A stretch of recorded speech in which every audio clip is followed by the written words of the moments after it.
Greetings, Nimrods. Today we'll be reviewing the Milwaukee FASTBACK Hawkbill knife, or what we call the Hawk.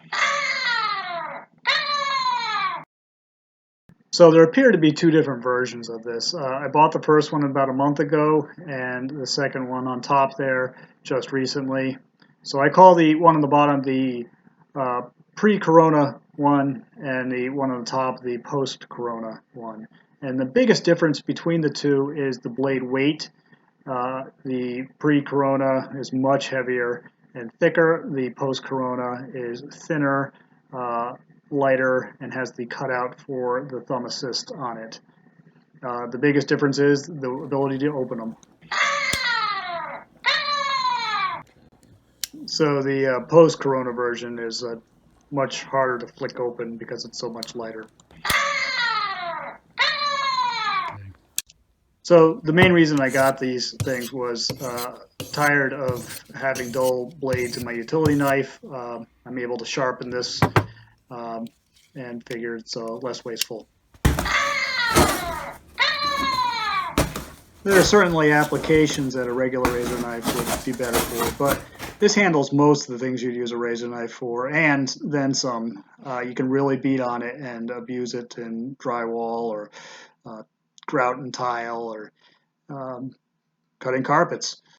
I definitely recommend the pre-corona version, which is the 4822 1985 model number. The post-corona is 4822 1525, and if you can get the pre-corona one, go for that for sure.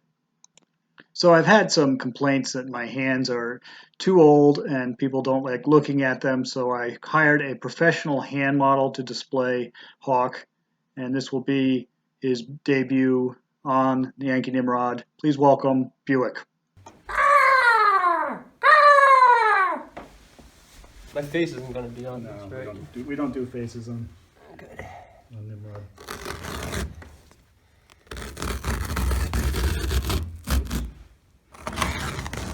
There it is.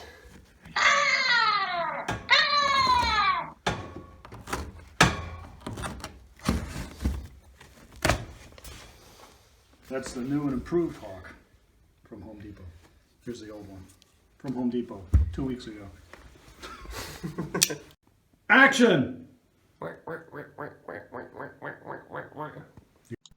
right, Nimrods, don't forget to share this video with all your social media friends, to like this video if you've liked it, and we'll make more. And if you didn't like it, give it a good thumbs down and we'll make more. And most of all, Nimrod wants you to subscribe. So hit that subscribe button and watch all our exciting videos. Happy hunting, Nimrods.